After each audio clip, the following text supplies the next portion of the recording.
قرآن مجید فرقان حمید میں اللہ کریم نے ارشاد فرمایا الہاکم التکاثر حتی زرتم المقابر، مال کی کثرت اور مال کے جمع کرنے نے بندے کو برباد کر دیا۔ حتی زرتم المقابر، مال کی ہوس میں ساری زندگی لگا رہا حتیٰ کہ موت آ گئی، مال یہیں رہ گیا اور سارا کچھ چھوڑ چھاڑ کے قسمت والے کو کفن بھی نصیب ہوا۔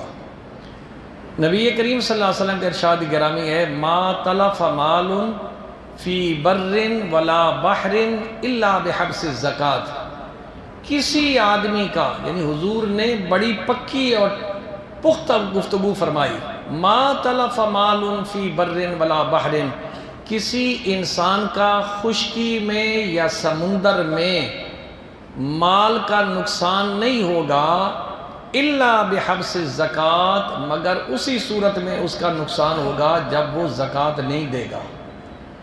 پھر حضور نے فرمایا من ادى زکوٰۃ مالہ فقد ذهب عنہ شرہ، جس آدمی نے اپنے مال کی زکوٰۃ پوری دے دی نا، وہ اس کے نقصان سے بری ہو گیا، اس کا مال کا نقصان نہیں ہوگا۔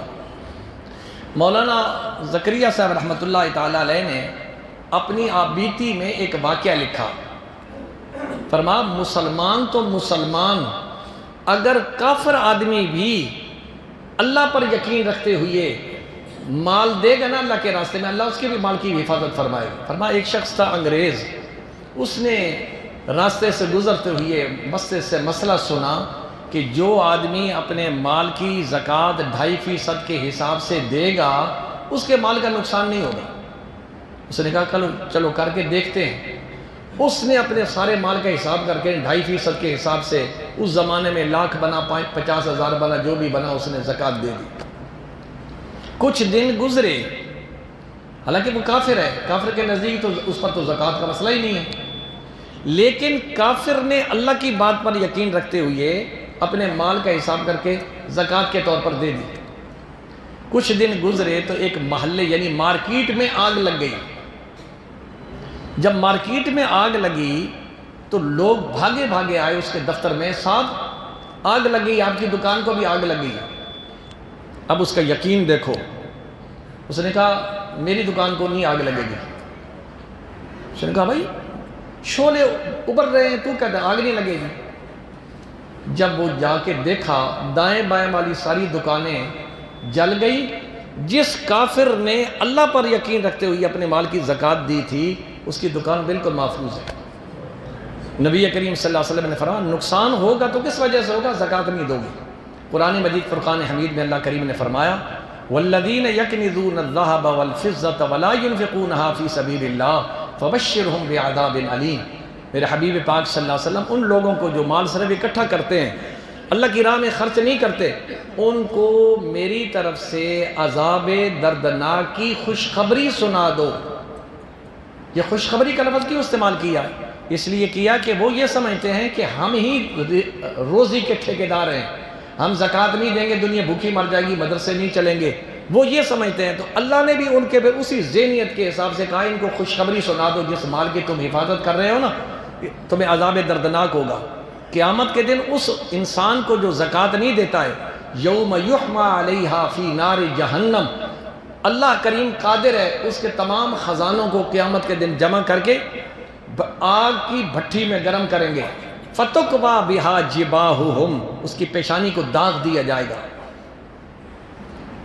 اور اس کے پہلو کو داغ دیا جائے گا اور اس کی پیٹھ کو داغ دیا جائے گا اور کہا جائے گا ھذا ما کنزتم، رو نہیں، یہ وہی خزانہ ہے جس کو تو نے سنبھال کے رکھا تھا، زکوٰۃ نہیں دی تھی اور آج وہ تیرے لیے درد سر ہے۔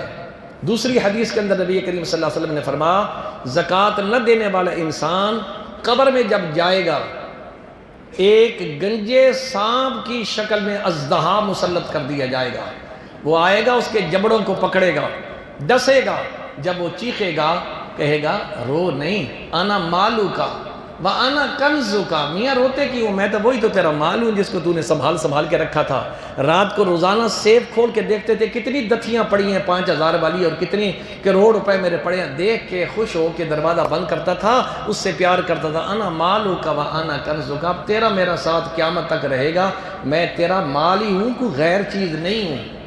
اس لیے بھائیو ہر آدمی کو چاہیے کہ وہ اللہ سے ڈرتے ہوئے، جس بندے نے ہمیں اس قابل کیا ہے کہ ہم زکوٰۃ دینے والے ہیں، کتنی دنیا روزانہ بیچاری یہاں عورتیں آتی ہیں، لوگ غریب آتے ہیں، جی کچھ بھی نہیں ہے، یہ گھر کھانے کے لیے نہیں۔ اللہ کا شکر ادا کرو کہ اللہ نے ہمیں اس قابل کیا ہے کہ ہم زکوٰۃ دینے والے ہیں۔ اگر اللہ مجھے اور آپ کو یہ کر دیتا کہ ہمارے گھر میں کچھ نہ ہوتا، میں آپ کے دروازے پہ جاتا، کتنی ذلت ہے جب انسان سوال کرتا ہے۔ تو اس نعمت کو دیکھتے ہوئے ہر آدمی کو چاہیے کہ اپنے مال کی زکوٰۃ دے۔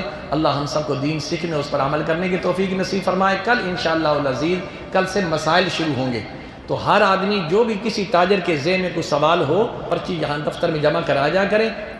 عصر کے ٹائم آپ کی جو بھی ڈیمانڈ ضرورت تجارت کے حوالے سے ہے، اس کی انشاءاللہ رہنمائی کی جائے گی۔